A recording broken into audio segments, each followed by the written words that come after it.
बिहार के अंदर भी भारतीय जनता पार्टी की एक ऐतिहासिक जीत माननीय आदरणीय प्रधानमंत्री नरेंद्र मोदी जी और हमारे बेस्ट प्लानर आदरणीय अमित भाई शाह और जेपी नड्डा जी के माध्यम से हुई है।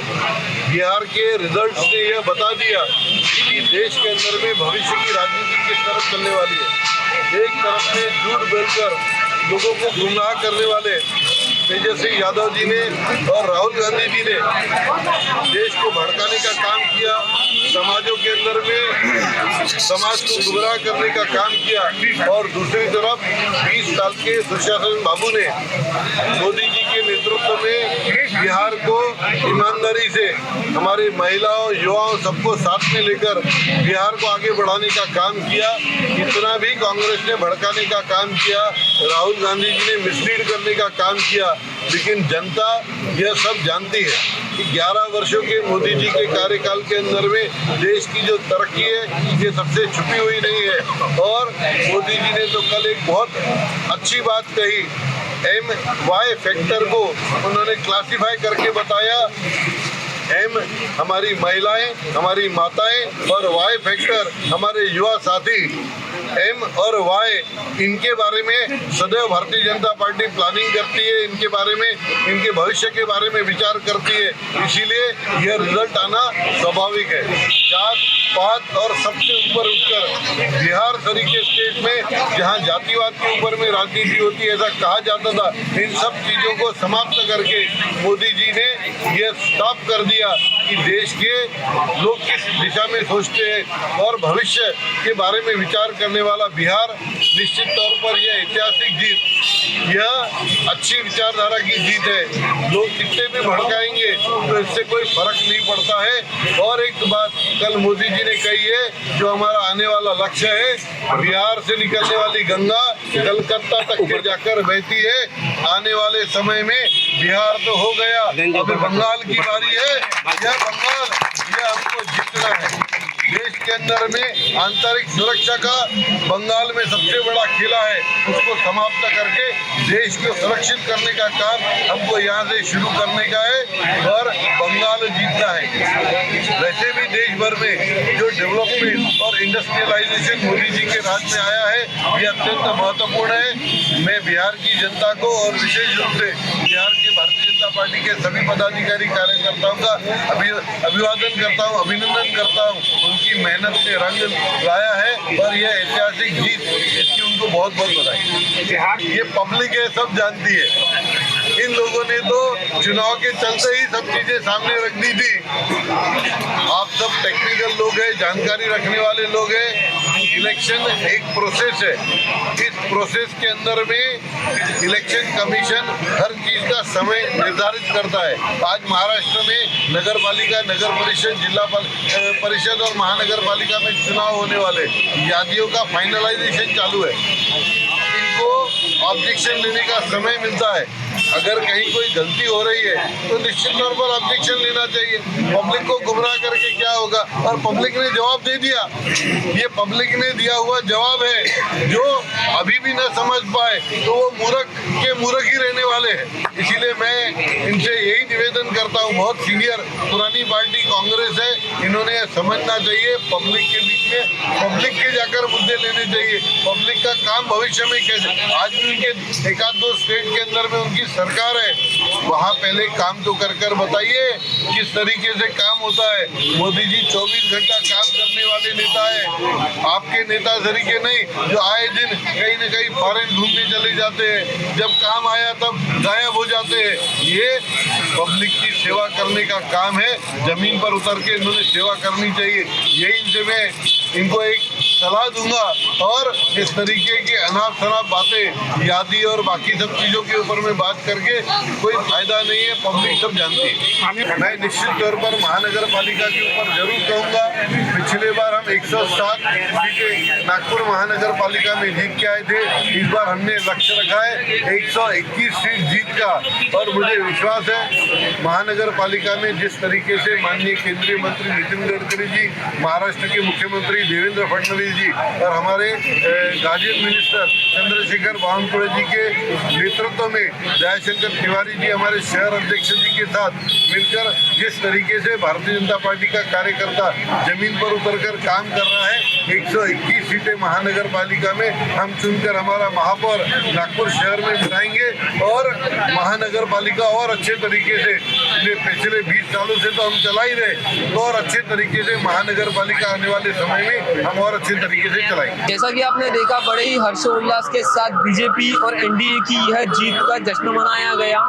यह सिर्फ बिहार और नागपुर के जरीपटका से ही नहीं, यह खुशी की लहर पूरे देश में दौड़ रही है और आने वाले समय में नागपुर के एनएमसी इलेक्शंस और जिला परिषद, जन परिषद के इलेक्शन में भी इसका प्रभाव देखने को मिलेगा। सर, एनडीए की बिहार में इस बम्पर जीत पर आपकी क्या प्रतिक्रिया है? मैं मानता हूँ यह जीत ऐतिहासिक जीत ये बिहार के कार्यकर्ताओं की हुई ईमानदारी से जमीन पर मेहनत है और हमारी इस ऐतिहासिक जीत को जीत दिलाने के लिए कांग्रेस और तेजस्वी यादव जी ने जो अनाप शनाप बयानबाजी माननीय प्रधानमंत्री जी के ऊपर भी की है, ये बिहार की जनता का गुस्सा है जो हमको ये ऐतिहासिक जीत दिलाई है। सर, हर बार की तरह जैसे राहुल गांधी द्वारा वोट चोरी और वोट जो यादी होती है, वोटर यादी, उससे छेड़छाड़ का मामला सामने लाया जाता है, इस बार भी क्या वैसा कुछ हो सकता है? हारने के बाद में इनके बाद में बोलने के लिए कुछ और बचता नहीं है, जो दुर्भाग्यपूर्ण है। इतनी पुरानी पार्टी ने इस तरीके से बातचीत करना, ये देश का सबसे दुर्भाग्यपूर्ण बातों में से एक बात है जो आज भी सच्चाई नहीं समझते। माननीय इलेक्शन कमीशन ने ईवीएम मशीन पब्लिक के सामने रख दी थी कि जो भी इसको हैक करके दिखा सकता है दिखा दे, ऐसा कोई व्यक्ति सामने नहीं आया। यादियों के ऊपर में ऑब्जेक्शन लेने का समय मिलता है और इन्होंने समझना चाहिए ऑब्जेक्शन लेना चाहिए। इस तरीके से सिर्फ लोगों को भड़काने का काम करेंगे। ये जनता है, जनता जानती है और इन सब चीजों से कोई फर्क नहीं पड़ने वाला। जैसे कि भारतीय जनता पार्टी का आगे का कूच बंगाल की तरफ रहेगा, तो बंगाल में ममता बनर्जी है, तो वहाँ पर जो अभी मतलब कुछ सालों पहले भी एक रेप हुआ था, अभी भी एक रेप हुआ जो कि नेशनल इशू बन गया था और जिस पर कोई सुनवाई नहीं हुई थी। इस पर आपका क्या कहना है? भारतीय जनता पार्टी इनकी एक सेपरेट विंग है जो सदैव चुनाव के मोड में रहती है, चुनाव की तैयारी करते रहती है। बिहार जीतने के बाद निश्चित तौर पर कल मोदी जी ने इशारा कर दिया, हम सब बंगाल की तरफ कूच करेंगे। बंगाल में जिस तरीके से वहाँ की सरकार के माध्यम से वहाँ के दंगाइयों और वहाँ के हिंसा प्रेमी लोगों को सरकार सहयोग कर रही है, पब्लिक धीरे धीरे सब देख रही है। पिछले बार तो 77 सीट हमने लिया था, इस बार बंगाल पर भारतीय जनता पार्टी का झंडा निश्चित तौर पर फैलेगा। हम सब कार्यकर्ता यह चाहते हैं कि बंगाल यह जीतना ही चाहिए और हम सब उसकी तैयारी में लग गए हैं। बंगाल जीतकर हम देश के सुरक्षा के अंदर जो एक सेन लगी हुई है उसको बंद करने का काम करेंगे। बिहार इलेक्शंस के बाद जो अभी नागपुर में जो इलेक्शन होने वाले हैं महानगर पालिका के, क्या बिहार इलेक्शन जीतने के बाद एनडीए की जीत का असर नागपुर के इलेक्शन में भी देखा जाएगा? नहीं, महानगर पालिका नागपुर जहाँ तक की बात है, हम सब कार्यकर्ता सदैव जमीन पर रहकर एक्टिवली काम करते हैं। निश्चित तौर पर बिहार में अगर हमारी बम्पर जीत हुई है तो उसका फायदा देश भर की सीटों पर पड़ता है, लेकिन कहीं न कहीं कार्यकर्ता भी हमारा जागरूक है। नागपुर का कार्यकर्ता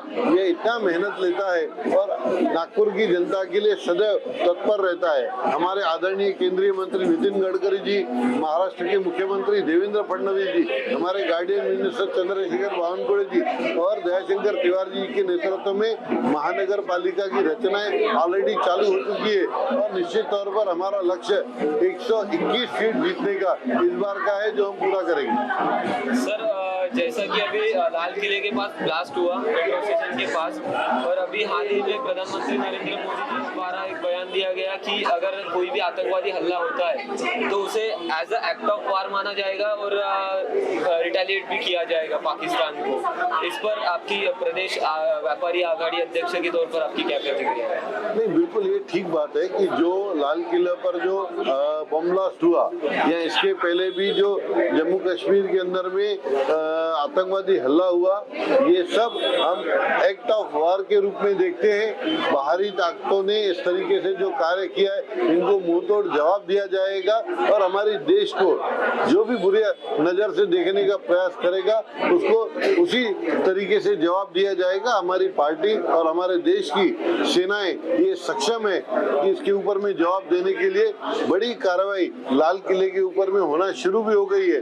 इतना फास्ट जिन लोगों ने इस कार्रवाई को अंजाम दिया, उन सबके नाम सामने आ जाना, कौन से गुट से जुड़े हुए उन सबके नाम सामने आ जाना, ये सब चीजें सामने आ चुकी है। इनको उसी भाषा में जवाब दिया जाएगा जो इन्होंने कार्य किया।